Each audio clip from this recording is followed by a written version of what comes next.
My name's Nancy. I'm an alcoholic. I have this feeling that we could have all drunk together and had a really good time. I don't usually get that, but you guys are so just crazy. It's good. It's good. It's crazy good. And so I'm glad to be here at the 22nd roundup. And thank you, Sandy, for your help. And we've had a pretty good time so far, I think. And so that's it. So I have this weird brain. And I was thinking, and I scared some people in the elevator. I'm sorry if you're out there. I was just thinking out loud, and sometimes that's dangerous, you know. And I said, gee, I wonder what they'd do if they had to come find the speaker sitting at the bar. And all four of them just moved away from me. I don't know, it was just a thought, you know. I just went, what would they do? So, but anyway. See, I'm just like you, and I don't have to identify anymore, do I? That's it. I love the opportunity to share. I call myself a sharer because I don't call myself a speaker, because I just am a sharer. I'm not a teller, I'm just a sharer. So, and I am so glad that Terry's here tonight. Terry was in our workshop today, and you know, I got a nice feeling at the countdown. Count up, count down. That was nice. You know, we see those, and it just kind of sends you back to that first day. And that first day is such an awesome time. And it was for me. Of course, I had no idea what I had dealt myself into. We really don't know when we get here. It's just crazy, isn't it? It's just like this. All I have now are these, like a slideshow of things. But it's basically, oh no, oh no, what's happened to me? I'm here, and.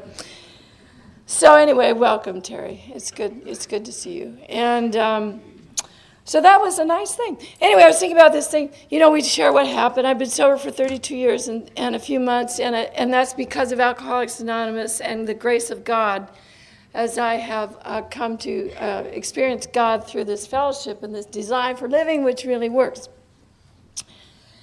But you know, I'm sure that if other people told my story, who were there, you'd hear a different thing. You'd hear this really differently. And it's kind of hard to sort of hang on to dotting all the I's and crossing all the T's every second. But I finally figured out what I mean by all of that. There's this thing, there's story truth, and there's happening truth.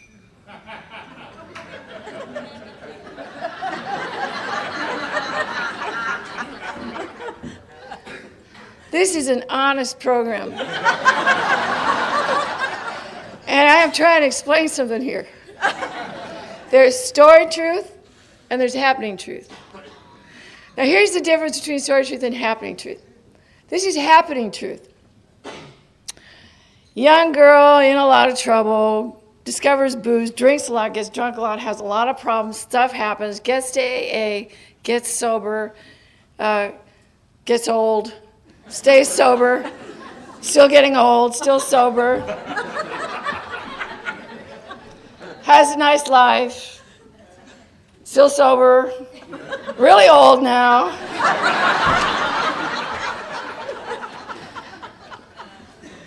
Dies.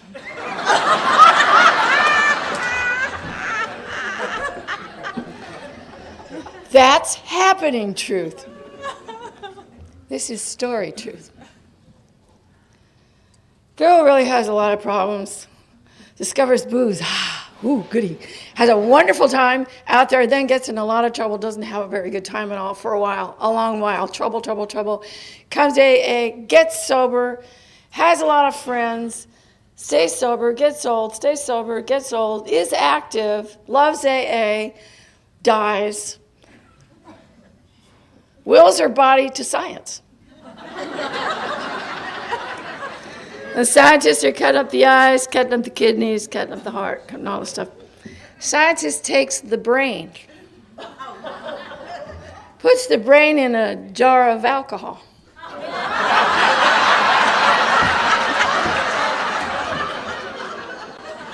Scientist turns and walks away and then hears from this jar, ah.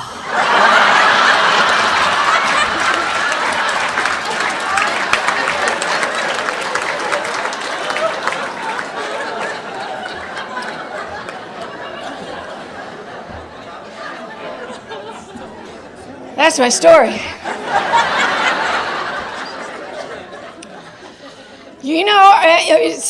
So there you go. So I'm not an expert on alcoholism, and I'm not an expert on me, and I'm not an expert on AA. I'm just one of you guys.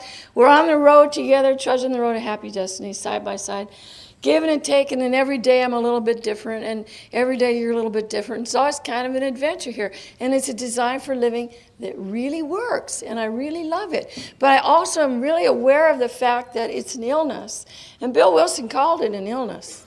Bill Wilson called it an illness, and it is real, and I still have it.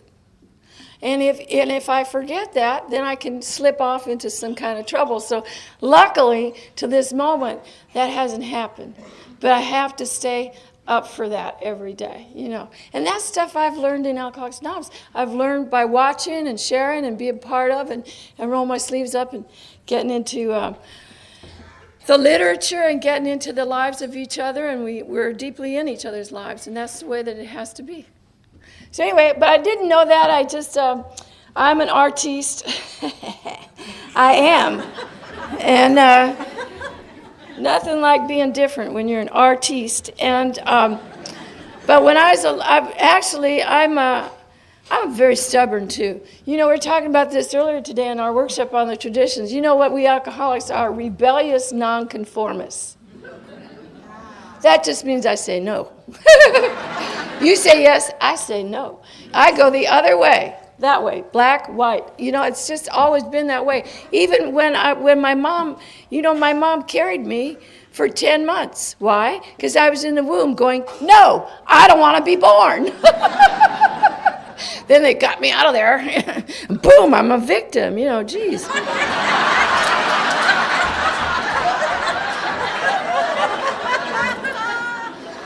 So we go back through our lives. I guess I could go back into my other lives, but then we'd be in Egypt for a long time. Then never get out of here, never get to dance. You can take you through all my lives. But I'm an alcoholic of the most neurotic kind. I really am. I'm crazy. And so here I am. I'm born, and I know it's going to be bad. And there was a serious amount of tragedy in my life. My dad died when I was a baby, and what I brought through most of my life up to my rebirth in Alcoholics Anonymous, because this is a rebirth. Yes, it surely is. It surely is. You saw that countdown tonight. Whew! Did you see all those souls up at 20 years? Man, that was it's a really hotbed of something. Craziness, frightened people. I know I'm one of them. I'm frightened. But the feeling that I carried into Alcoholics Anonymous was that I had killed my dad. And it's kind of a common thing for people to carry around. But if you couple that with an illness that tries to kill you, then it becomes a horrible thing. You have to drink on top of feelings like that. I used to think that feelings would kill me. And I'm still not particularly fond of bad feelings. But I've learned in our way of life that a feeling will not kill me. It took a long time to identify them, too. I like to tell you this story. When I was about, how's that working out for you? Let me see.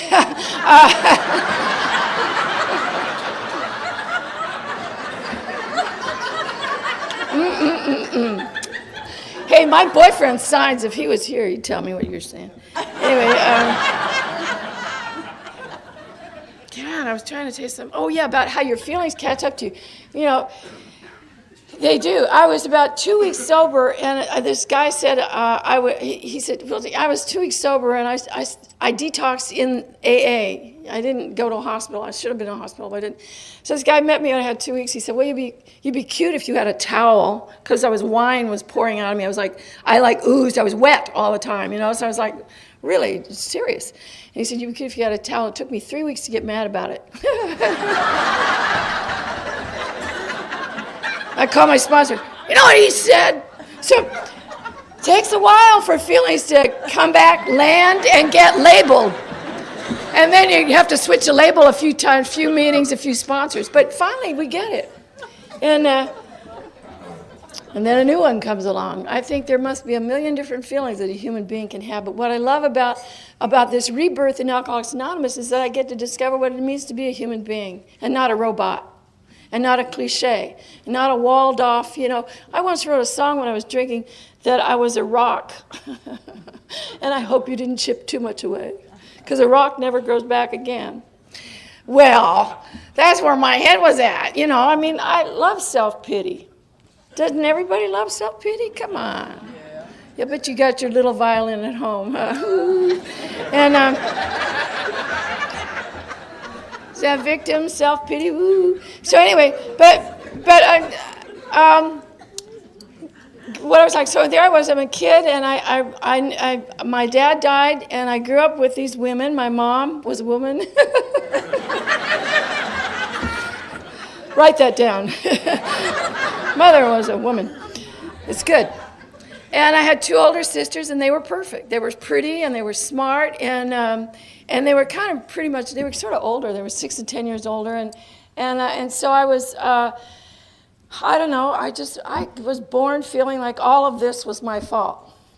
Everything was my fault until I came in with you. I thought I was responsible for everything, good, bad, or indifferent, and that took a while to wear off. I remember I was in my second year of sobriety. I could not watch TV. It's a good thing, actually. But I'm crying. I'm crying at Ivory Snow commercials. Because I missed that. Yeah. And so a little violin. And feelings are coming back. But there's so much damage from alcoholism that happens to us as people that it's such a beautiful program because the recovery is gentle. And, even though when these things hit, they seem so bad. But it's actually, when you look back at it, it's sort of a gentle reconstruction. And the book talks about there's a long period of reconstruction ahead. So here I was, this kind of a crazy kid. But the one thing that God gave me all my life, which I'm tremendously grateful for, we were talking about music. Music was my gift. As a kid, I was a musician. As a kid, I was a singer. As a kid, I loved to listen to music, turn on the radio and listen to those people, it's my party, and I'll cry if I want to. And you math majors will figure out how old I am any minute now, but doing the twist. I love that stuff. And I love singing in the choir. And mostly I love singing because it made my mom feel better. And it sort of was my redemption. Because I could sing, I could make a place on this earth. A little violin. That was how I felt. I really thought that was the only reason I was born. So I sang my way through Catholic school, and pretty soon it didn't work out too well because nobody cared about Catholic school and my singing at a certain point. When puberty set in, no one cared about that anymore. They cared about boys and dates and makeup. And I had no information because I grew up with silent Catholic women. And I didn't know what a boy really was or what they were like. I didn't know what their socks smelled like. I didn't live in the house with them. I didn't have to fight them for meatloaf. I didn't know what it was like to have a brother look out for you or beat one up. I didn't know what a boy was like. So I got very curious. And I had that very curious. Well, I have to go get educated. So I started running around with the other gangsters in Catholic school. I quit being a good girl and that was it, and we looked at movie magazines and started smoking cigarettes and stole vodka from my best friend's mom, took it in the bathroom, 10:15 recess one morning. I'm 13 years old. Little girls in the bathroom at Catholic school with vodka. And I had that drink, and it was a marriage right away. That was a relief. It was wonderful. The first drink is terrific for an alcoholic like me because it just made me feel so much better. All that stuff I was worried about, boys and killing your dad and not being good enough and, and being a geek. I forgot to tell you I was a total geek. I had teeth that stuck out. I had big ears that stuck out. My mom fixed my ears when I was 10. I'm like one of the first child plastic surgeries ever, and I got my ears. Those ears were so big, it was unbelievable. And so they fast my ears. I wore this turban to school, and kids are cruel and all that. And I've got these beautiful sisters, and I come along, boom, boom, boom, killed her dad, big ears. And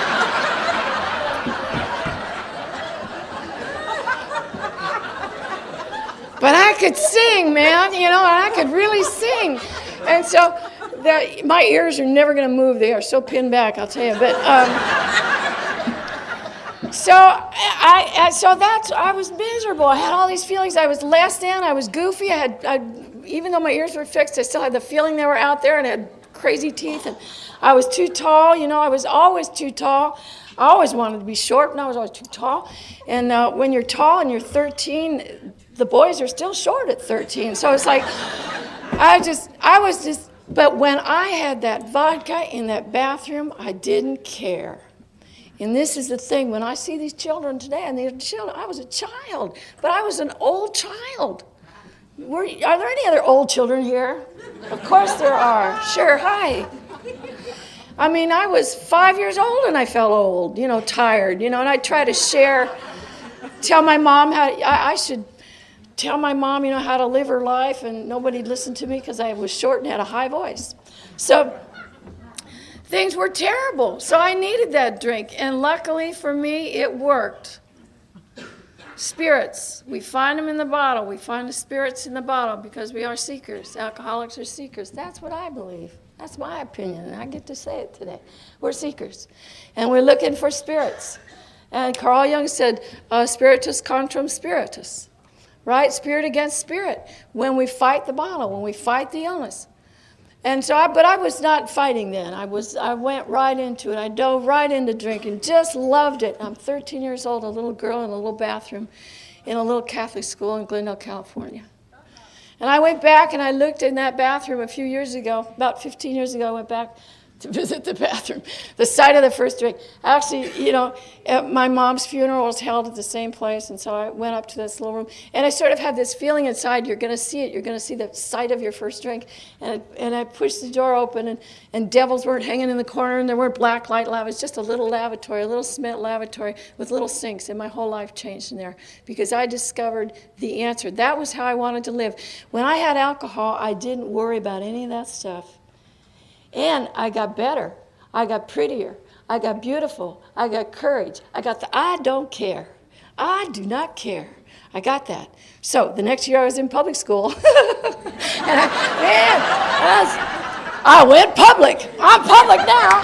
And I was working on an image because I had, and I see these children out there got their image and all their stuff, and not that I judge, but all these pokings and piercings and not that I judge, but I know what they're looking for because I was looking for it too.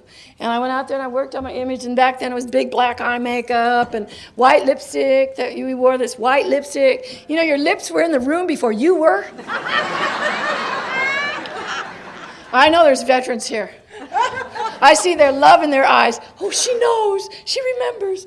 But I do, and I've got mine. I'm ready to go when that comes back. I'm all ready for it. And the hippies were coming in, and the beatniks were going out, and I love that. I love beatniks and bongos. I love folk songs, and ooh, I love that. And I found these coffee houses in Hollywood, and there was everybody I loved was there. All the other outsiders, all the people, the seekers, all the troubled people, all the people, the nonconformist rebels, they were. And I loved that, and I loved it. And it was actually, you know who it was? It was you guys. I found you in your before pictures, and I loved you. I loved you, and you found me in my before pictures. And so we partied, and the music of the 60s was what it was, and if you weren't there, I'm sorry to bore you with this description, but if you were there, I know I'm going to give you a little chill when we talk about that discovery, when music was really being born, this rock music that we all take for granted now, that's now music. Our music is music. Don't you hate that? Our music is now music. But other than that, everything's fine. So, but in those days, it was all discovery, man. The Beatles were just coming out, and the Beach Boys were going away, and you know, Sgt. Pepper and Bob Dylan, and the Byrds were 8 miles high, and I was just swimming in all that discovery with everybody, and was smoking pot and taking LSD and drinking, and hanging out with those guitars in those smoky places, and I just loved it. I just loved it. I loved that fever. I loved that protesting. The 60s, I loved that protesting. I loved that. I didn't really know what was going on, but I loved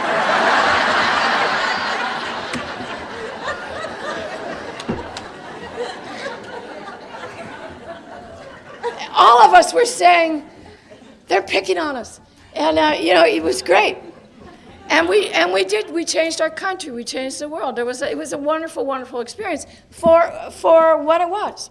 And I did finally learn about the 60s in 1987. I was sober and I took a class, you know.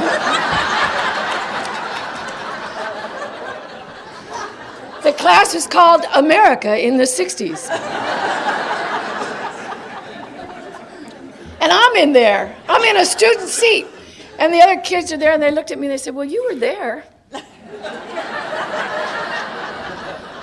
I go, no, not really.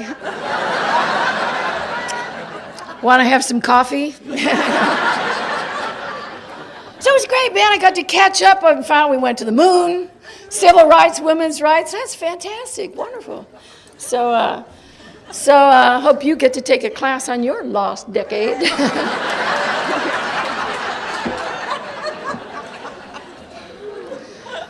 One of those promises. But anyway, so there I was, and I was breaking my mom's heart, and she just didn't know. I just exhausted my mom, believe me, because I'm an artiste, and you know, you've now got an idea of like I was just bouncing off the walls and coming up with things and doing crazy things, and my mom just, you know, whatever. I saw my first therapist when I was 15 years old. I almost died from alcohol poisoning when I was 15 years old. They just dumped me back on my mom's back porch. We went to this drive-in movie theater, and I just like, oh my God, I just drank all the tequila because this guy wanted to show me his innermost self, and I thought, oh man, give me the tequila first. And I just took it all, and you know, so they dumped me on my mom's porch, and she drugged me in the house and called the doctor all night long. He said she's dying from alcohol poisoning. And they didn't know she's dying from alcohol poisoning. There's only one thing you can do, Mrs. Nevins, and that was she gave me coffee enemas all night long. You'd think I hate coffee, but I don't. I like it. You know? Here's the point of that story, and I know my Al-Anon friends will appreciate this, and some of you alcoholics will too. Here's the point of telling you about that, is that how much trouble I was in as a youngster is a big thing. But my family was in trouble, because the next day, I didn't die. The next day, nobody said a word about that. Nobody even acknowledged that it happened. Not me, not her, not anybody. Everybody kept going. And I was in big trouble. I was also a thief. I stole because I thought the world owed me a living and so on. Finally, I was running away to these coffee houses and getting D-stops from high school. And they just passed me out of Glendale High School. But the big event that changed my life was I met a band in one of these coffee houses, a band of musicians. And, you know, that's what we shared. Music is so powerful. Music can go where even words can't go. Music can find you, and if you're lost, you can get healing from that. And that's what God gave me. God kept me, I feel like, in my opinion, from the absolute death from this illness by this gift of music, which could heal me and keep me from going all the way off the cliff. And that's the way I see it. And so that was what happened to me. I met this band, and they were crazy, of course, right? I loved them as an instant connect. They, you know, at the time, it was like 3 guitars and a drummer was the thing. You know, everybody, Chuck Berry, Maybelline, Catch Me True, Beach Boys are all Catch Me True. So, but this band was not like that. This was the first time something really big happened. And all these instruments were different, and they were playing rock and roll. I'm telling you, it was true. I walk into this room, and there they are. There's a bongos and a cello and a flute and a conga and an electric piano. Only one guitar, one miserable guitar. There's a violin. There's a paraplegic in the wheelchair playing the cymbals. He didn't play them on time, and nobody cared. It was fine. And they played in the key of go. And everybody was like, wow. And it was great, man. It was so hot or cool or whatever it was really it. And they were multicultural before that word was ever even invented. Somebody from every corner of the earth. I mean, we were so different. And there were 26 of us. They were called Jay Walker and the Pedestrians. Well,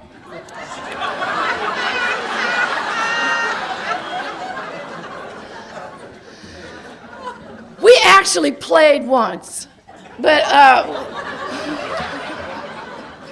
we were kind of innately doomed because everyone played in the key of go, but there I was. I'm 17 years old, and there I was, and I'm singing lead in front of this band.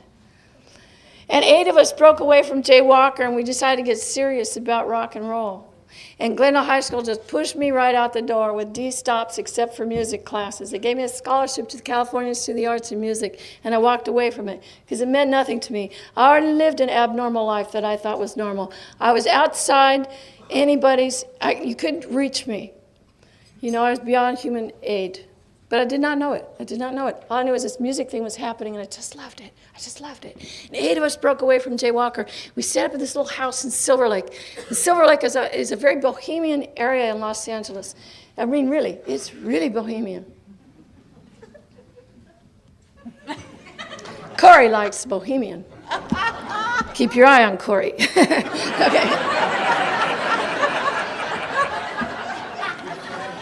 Very artistic. And so we set up in this little house. The keyboard player's parents' house in Silver Lake was this little neighborhood central. And they were from the old country, Italy. It's nice, right? And they had this TV repair shop attached to the house. And so you walk in the front door, and it was a little gate, and there were big red letters over the front door. Anthony's TV and Lawnmower Repair, it said over there. And you walk into this repair shop, and there's TVs all over the place, and dust, and radios, and tricycles, and bicycles, and roller skates, and a cat in the corner having kittens all the time. In the other corner, there's a guy sitting in the other corner with a soldering gun and a cigarette right here for 13 years. His name was Kelly. That guy got picked up once for drinking and driving. You know what he did? He quit driving. But it's great. So I love this stuff. This is my kind of stuff. Then you walk into the next room, and it's this little yellow kitchen, little neighborhood central. Everybody comes over here. Hey, Anna, Anthony, what's going on?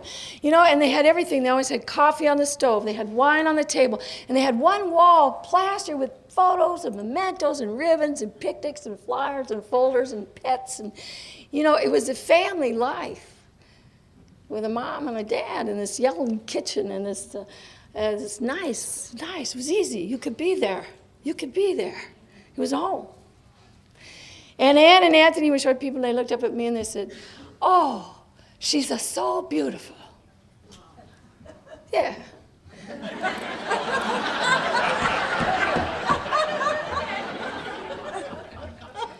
But I was coming into my own, and the music was making me strong. And, oh, she's so beautiful. I'm the one with the big ears. Oh, she's so beautiful. Maybe there's some hope for me. Do you understand? And so a little bit of the esteem came. So the band set up in the next little room, which is a little living room. And this is the band, big band, man. We have these big, tall amplifiers. Remember those big old amplifiers? Big. Now they got these little beautiful things, but these are big guys. Drums in there. We had guitars in there. We had the piano in there. It was a little living room. We broke the couch one night. And we started to work. But it wasn't work. It was love. It wasn't work. It was love. And love kept me going. This music and this love and this shared experience. We wrote 3 45-minute sets. And you know what happened to me? Instead of going to college like Earth people, we opened for Janis Joplin and Big Brother and the Holding Company at the Whiskey A Go-Go that October. Man, I'm 17 years old, and I'm singing lead in a rock band. I'm one of the only 5 females to sing lead in a rock band. At that time, they used to say musicians used to say women can't sing rock. You know, they had girl bands and all sorts of, but yeah, that's my party and all that. But I'm leading a rock band. You don't think that was fun? That was fun. And it wasn't because of that stereotype, because they treated me like a princess. Those guys love me. Now, I don't know anything about guys, but I'm getting real love from them, honest love, care. They took care of me. Not like a dirty stereotype. It was good. It was good. We flew all over the country. We played all these big rock rooms. And, of course, music was like, was just coming into its own. They had these pop festivals. You know, we remember standing there. Our manager comes into the kitchen in a little yellow neighborhood central there, says, I got you a gig at a pop festival. And everybody goes, what's a pop festival? It's the first one in Miami. Miami. Pretty close to us, 1968. We played in Florida a lot. We called ourselves Sweetwater, and we went on the road. And so we played all over. We played the country. We played all the Fillmores and the rock rooms, and and inside of me, what happened to me was I had this feeling of redemption and hope. And at the same time, I felt like I proved everybody who'd ever been mean to me, you missed out on the rock star. And then I also had another thing that I could be flicked into in an instant. And that was the idea that I was no good at all, and you just figured it out. And all you had to do is, have an upset stomach and look at me funny, and I'd know that was true. I knew that you figured out that I was no good at all. So I had these crazy emotions. Do you see what I brought into Alcoholics Anonymous? All this craziness, wild extremes. So anyway, we flew all over the country. We were the first band to take the stage at Woodstock. Woo-hoo.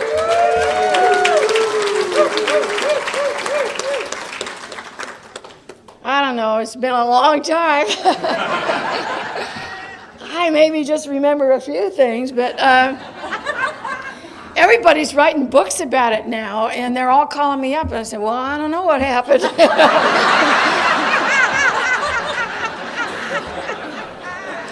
All these old people are coming out of the woods now. I was there, Story truth and happening truth, man. Story. They may just think they were there, but. And in the greater picture, maybe that's enough to be there. I don't know. Let's have a time machine. Let's all go now. I don't know.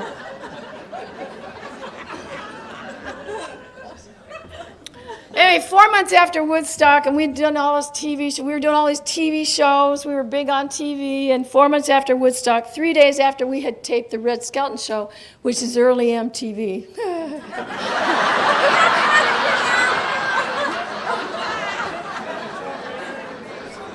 You have to say that now, Steve. You have to tell them, because they don't know. 3 days after I was on my way to watch Steve Allen's show that we had been on, and I had a girlfriend with me. And I got on the freeway and it was December 8th, 1969, and the freeway was slick it had been lightly raining all day in Southern California, and that oil just was up, and it was shiny, and I got on, there was fender benders all across the road.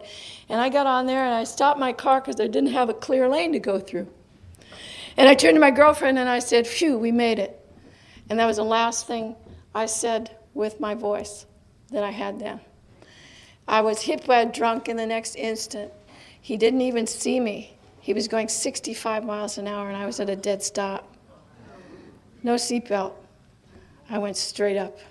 I went into the roof. I made a crater in the roof. In that Buick Steel, I made a crater the shape of my head. And then I went down, and my car spun all the way across the freeway through that light rain and the darkness, and my friend got out, and nothing happened to her.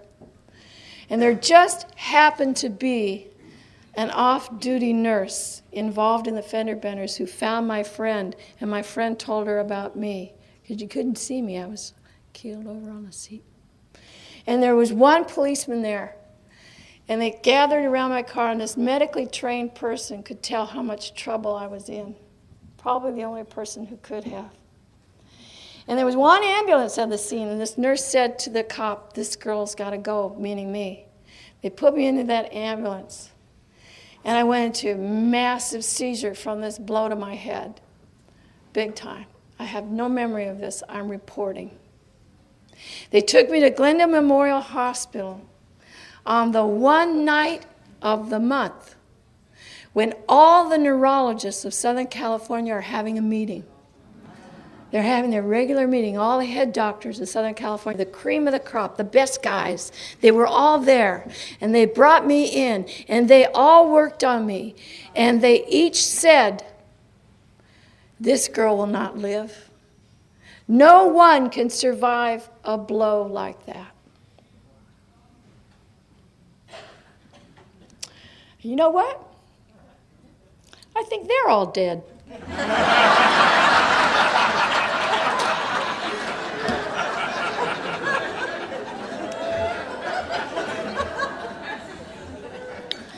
I know they are. You and I know there is a power greater than all the finest neurologists of Southern California. Look how that evening unfolded. Every angel, every step of the way to get me where I needed to be. And I was in that coma, and the whole family came, and they said if she survives this coma, as I didn't die and the days rolled by, if she survives, she'll be a vegetable. I came out of that coma. I knew who Tricky Dick was. President.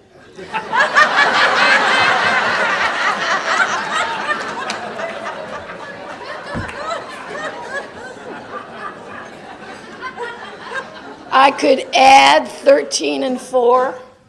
I can't add it today, but I could add it then. But I permanently lost the use of one of my vocal cords. And you couldn't, well, why didn't you take my arms and legs? How could that happen to me? And my violin got much bigger. I permanently lost the use of one of my vocal cords, and I had brain damage. I had brain damage for 12 years, the next 12 years. Yeah. Sometimes I want to do that, but you know. And it's a miracle of our design for living that I don't have that anymore, that I haven't had a seizure in about 25 years. But they said that I would have to see a neurologist for the rest of my life, that I would have to go every 3 months for the rest of my life, that I would need medication for the rest of my life. And when I was 6 years sober, and I went to see the neurologist, he did the brainwave and he put his pen down and he said, you don't ever have to come back here again.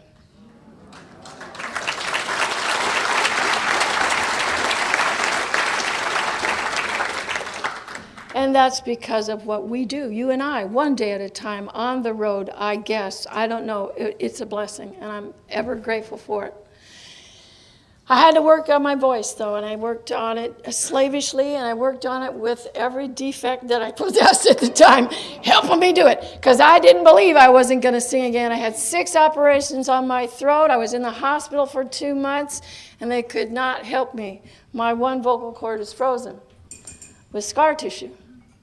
And so I got out of there, and I just didn't believe it. I didn't believe that I wasn't going to, I had to learn to talk again. I learned to talk again. I didn't believe that I wasn't going to sing again. I started working with a doctor, and I started working with a world-famous coach. The doctor was a guy at UCLA, a German guy. He said, you'll never sing opera. Well, who wants to, you know?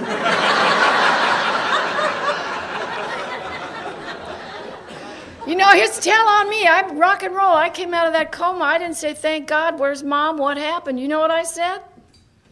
Do the papers know? With what voice I had working for me? Because I was rock and roll, and I'm a survivor. Alcoholics are survivors with enormous willpower. We have enormous willpower. Our whole problem is the misuse of our willpower. We're accomplished people. But we have this misuse of willpower, and we want what we want when we want it.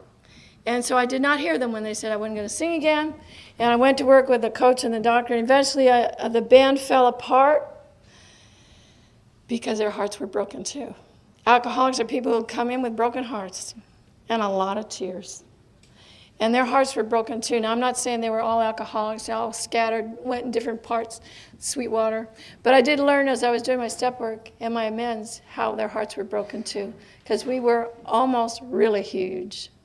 We were almost really, really huge in rock and roll. But that was not to be our path. I know that now, and I'm not trying to make light of that, but I'm just trying to get on with the story. So anyway, the band broke up after struggling, piecing together a couple more records, and I went on my own thinking, good, I'm glad, because I've had this bad one. I'm glad to be done with them. They're holding me back, They're holding me back. And so I was like, such an alcoholic. And another thing, they told me, when you have brain damage, you can't drink. Don't drink. No drinking for you. And I thought, what do they know?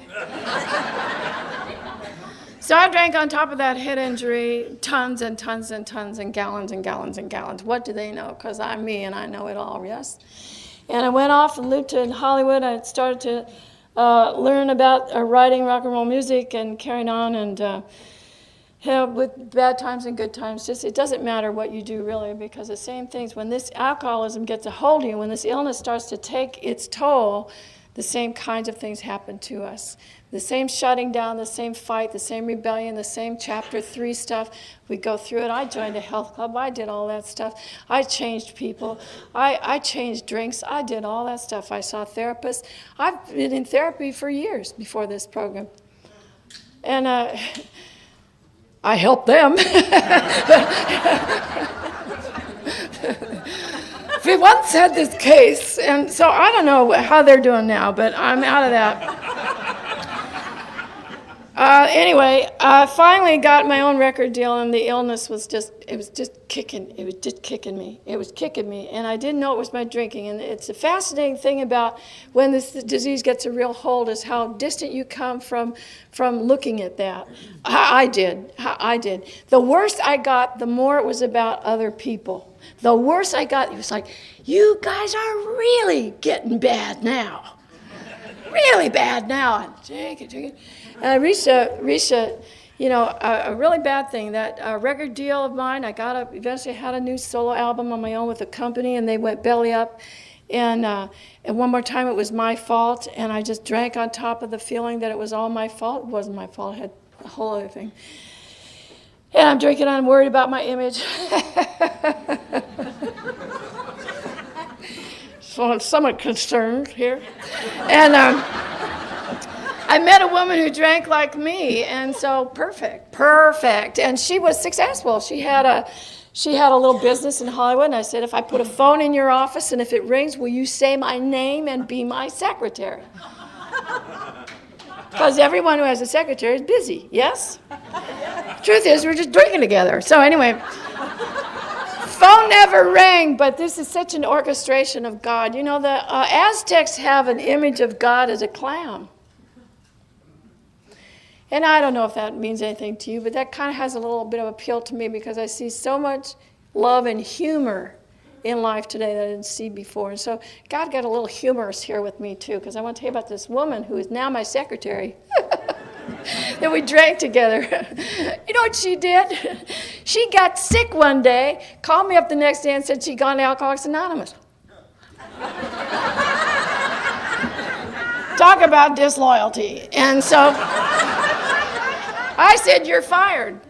And my life shrank. And then the worst thing that the greatest loss of my drinking was music, because a day arrived, and then another day, and then another day, and many more days where I didn't play music anymore, where it was all in my head, and I started to live in tomorrow.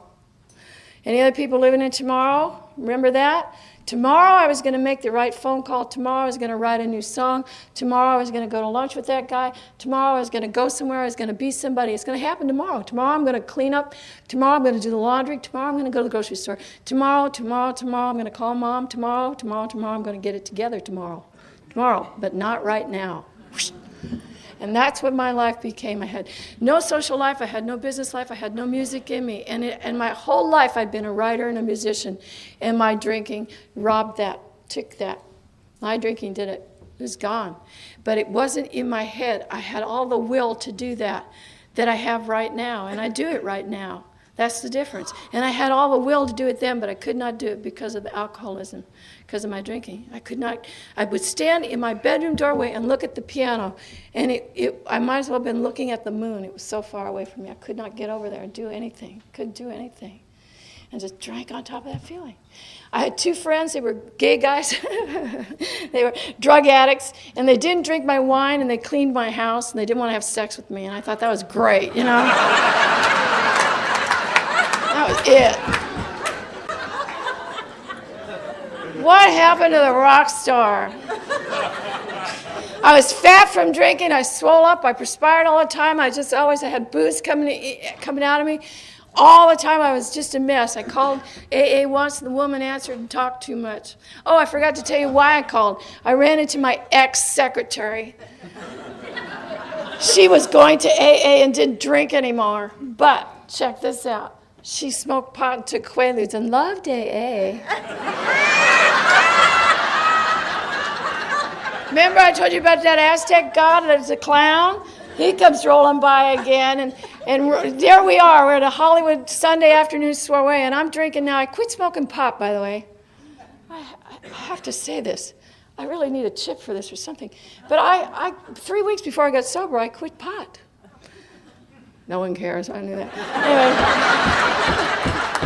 I'm just trying to not fall down while the sun is up. I just want to drink and not fall down while the sun is up. That's my only life is so simple now. And I run into this trader, and she's going to AA and not drinking, smoking pot and taking Quaaludes. So God, the Aztec god, goes laughing by, the two of us standing there, and she takes a hit on this joint and 12 steps me. You ought to try AA.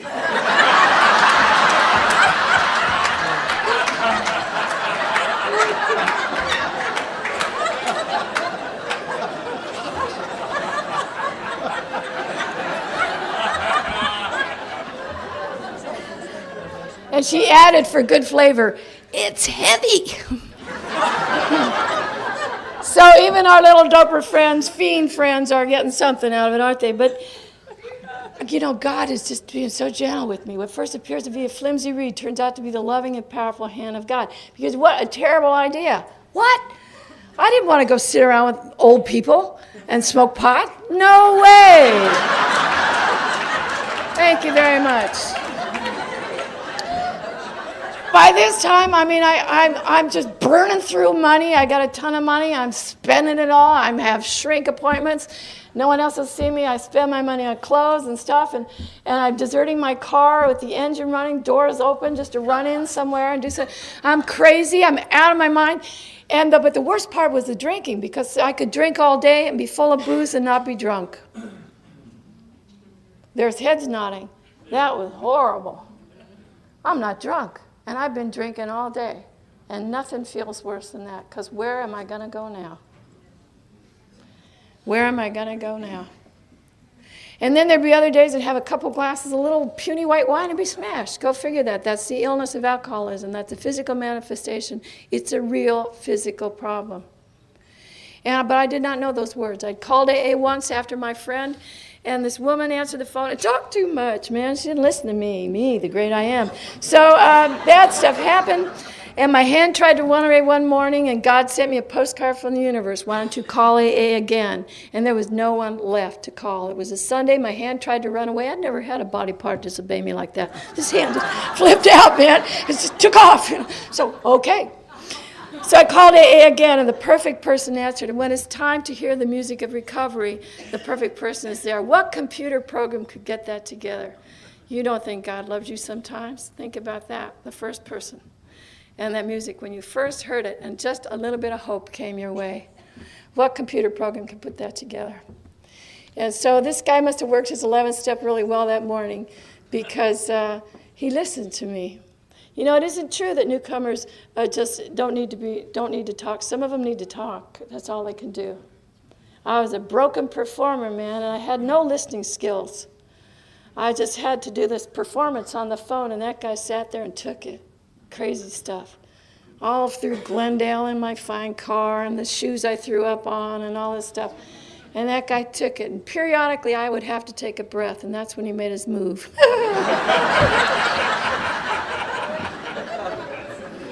This guy was in keep it simple mode, man. You know, on your computer when you have the safe mode? He was on keep it simple mode. And this is what he said. I'm telling about, Mother and Glendale and Irish and drinking and people and music. Take a breath, and he goes, sounds like you need a meeting.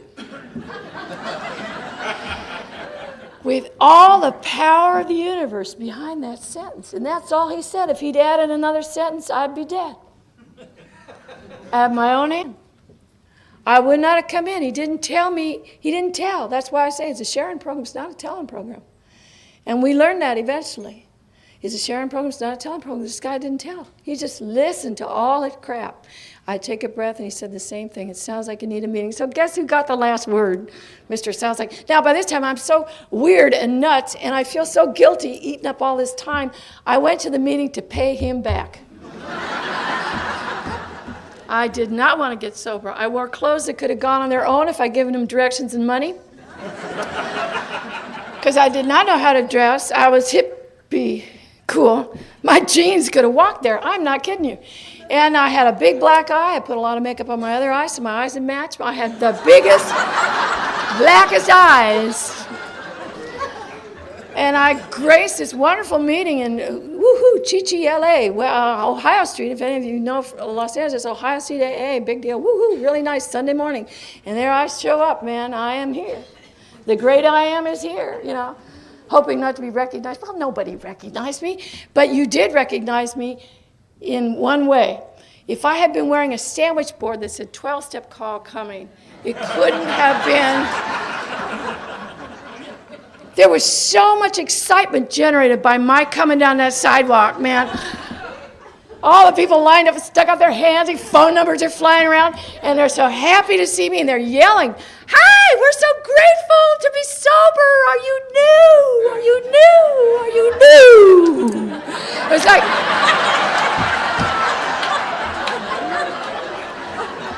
I'm just trying to pay the guy back, I'm just trying to pay the guy back. I couldn't stand my first meeting. I didn't understand. You were crawling all over me. I thought you were awful. You were way too happy. Obviously, you didn't know my opinion was that happy people were stupid. You didn't know that. You were way too happy and way too loud for me, and your socks matched, and you had these current hairdos. It was like, oh my God, get me out of here. I'm an artiste. I'm a real person. So I got out of there and I went on my last drunk. And it was my last drunk. Thank you, God, please. Let it always be my last drunk. Let me always be telling you this in the past tense. Because I went on this drunk and I walked away from a bottle that was 2/3 full that afternoon. I went on this drunk and I wanted to go downtown. I wanted it so bad. And yet everything that had been happening was bringing me towards this new way of life. Everything that was happening brought me into this new way of life. All the balls dropped. It wasn't just one single thing. I don't know what it was. But there was something. The guy I'm drinking with, he said something. He said, "You've really got a drinking problem." And after he said that, there was something. I just died. And that's an important part of starting. You have to die somehow. That you has to die. And all of a sudden, there has to be nothing that you won't do to not pick up a drink. I don't know. It seemed to be that way for me. Because I have never walked away from a bottle. I walked away from that bottle 2/3 full that afternoon after that meeting. And I came back the next day in a bathing suit. I wore a bikini to the next meeting I went to the next day. Because I still didn't know. I still didn't want this thing. I didn't want to get sober. I didn't want to look like all those people. I didn't want to yell like that. And my God, when you're new and you come in here, they're talking in full sentences. Subjects, verbs, and objects. Really weird, because I was speaking the language of cool. That's only 4 words. And 3 of them are wow. But,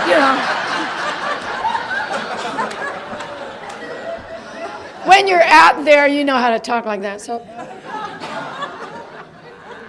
But getting sober was so painful. I came in, I wore this bikini because I thought, well, if the sun comes out, I'm going to get a tan. And I went early to the 12:30 meeting. I got there 2 hours early, and it was a gardener's day to mow the lawn and clip the hedges. And I live on Planet Nancy, where I only do what I want to do when I want to do it. And that's the way it goes. Sorry, that's me. So I just got sleepy. I used to just get sleepy anywhere. I never got sleepy when everyone goes to bed. I get sleepy when I get sleepy. So I got there, got to the meeting. It was 2 hours to kill. I got sleepy. I got on my car, laid down on the freshly mowed lawn. 2 hours rolled around. Sun's not out. I waltzed upstairs in my bikini, and I sort of filled the doorway like an old William Faulkner tableau. You know, the colonel fills the doorway in that one story of his. Anyway, some of you might know what I'm talking about. But and everybody else would go, well, I guess it was good. I don't know. And but I filled the doorway, and I had this bikini on, and all these grass clippings were stuck to me. And this big black eye, and I'm sweating all the time, and you were so happy to see me. Oh, my God. You knew a star was born, man. You just looked at me like, oh, we just love you. Now, I kind of get off on that. I love that, being loved like that. I'm used to that in rock and roll, right? Of course, I haven't had any of that for a long, long time, and I don't understand what you're doing. I don't understand what's being said here. I don't understand one thing. I don't know. The first thing I came to was at 4 months of sobriety. The first thing I heard that I can tell you about now is that the Dr. Silkworth saying that alcoholics are the only class of drinkers that experience the phenomena of craving. And I sat up. I had 4 months of sobriety. I said, oh, goodness. Oh, my God, I know exactly what that is. It made me thirsty just hearing the phenomenon of craving. Oh, yeah. Oh, yeah. I had to laugh again in this program. I hadn't laughed and didn't even know it. I didn't even know it until I laughed. I had 55 days, and I laughed. It felt so good, I thought it was an earthquake at first. I thought, well, what's happening in the room? I said, I'm laughing, man. I'm laughing. And I learned then that the bottle robbed me of my laughter. The bottle will take it all, and it takes it slowly and painfully, and you don't even know what's happening. I lost my family. I lost my laughter. I didn't have friends. I lost my music. I lost me. And I was just out there. It didn't matter. I had a bunch of money. Who cared about that? I was just spending it anyway. I was nobody, and I was nothing. And they used to talk about alcoholism as a train, and you can get off anywhere. It goes from Beverly Hills to Skid Row, and you can get off anywhere. But I think the end of our drinking is always Skid Row. Because my values were upset. My ideas about life were wrong. I was dead wrong. I was wrong about everything. And I had to be put back together one idea at a time. One idea at a time. And it's been a long process, and I'm still in it. I'm still in it, and I'm still loving it.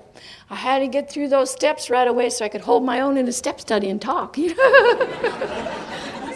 Once I decided that I was an alcoholic and I was going to do this thing, I was going to do it with all my heart. And I'm so grateful for that, because this is a recovery from the heart. It has to happen to my heart. It's in our book. The guy doesn't have a change of mind.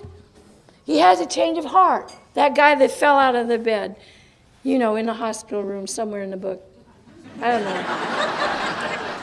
He had a change of heart. That's where I got sick, and that's where I get better.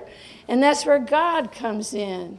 Right? What's that guy say, that Ernie Kurtz? He says, God enters through the wounds. God enters through the wounds.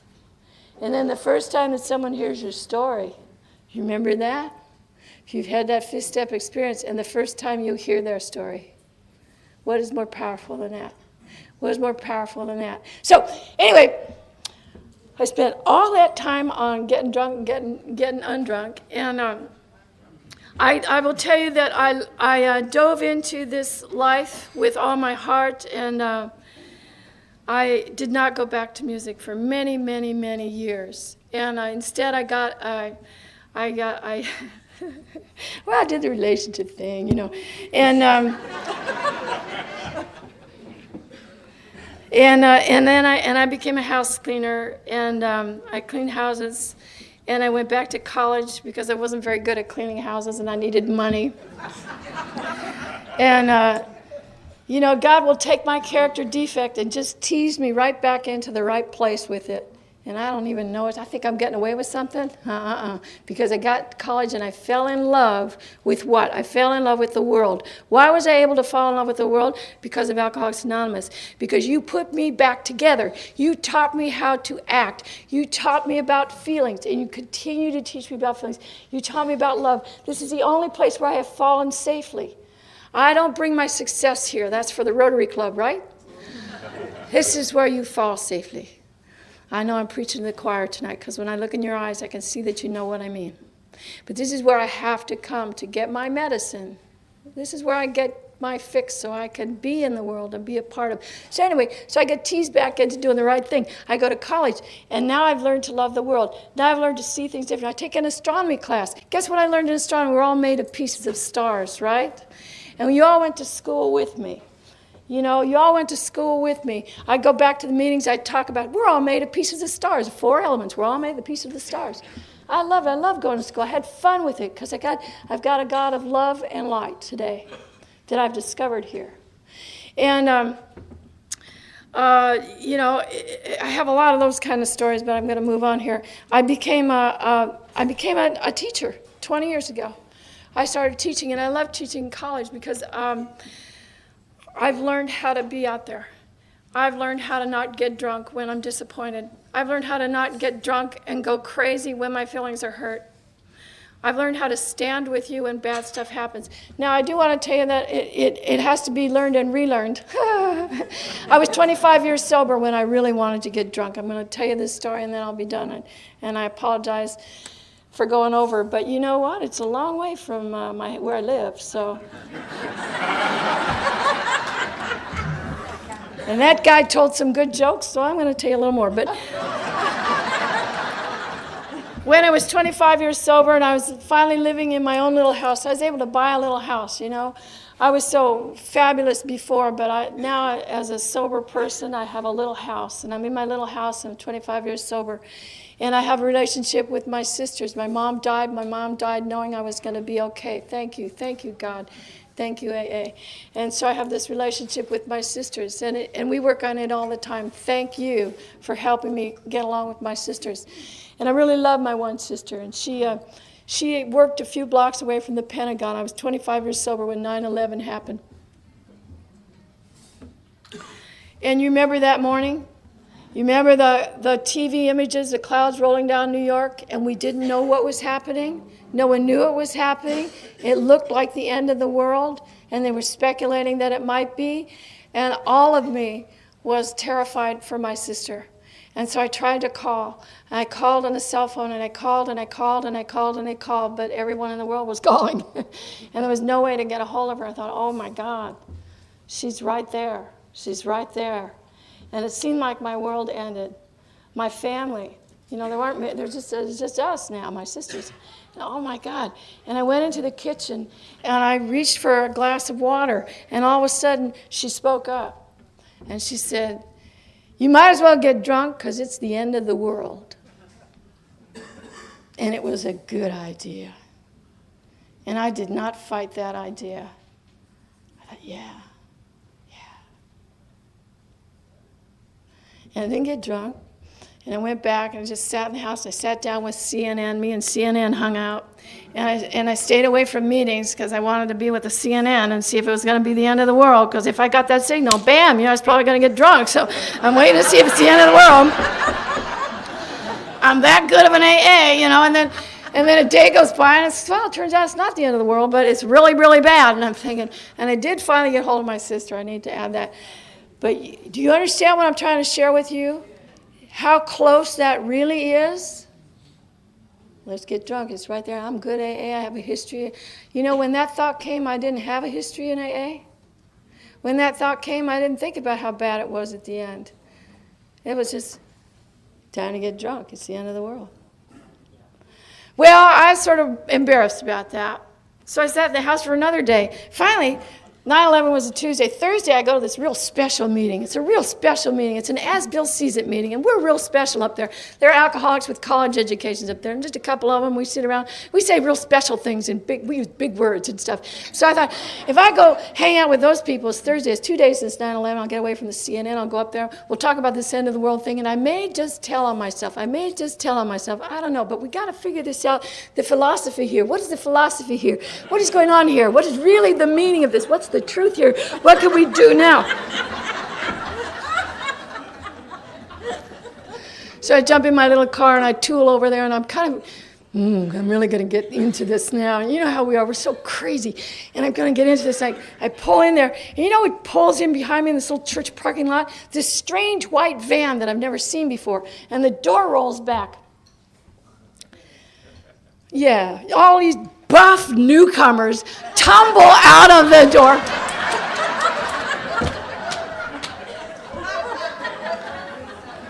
All these sweaty newcomers from some men's recovery home looking for a new meeting to take their 30-day chips. These guys didn't even know 9/11 happened.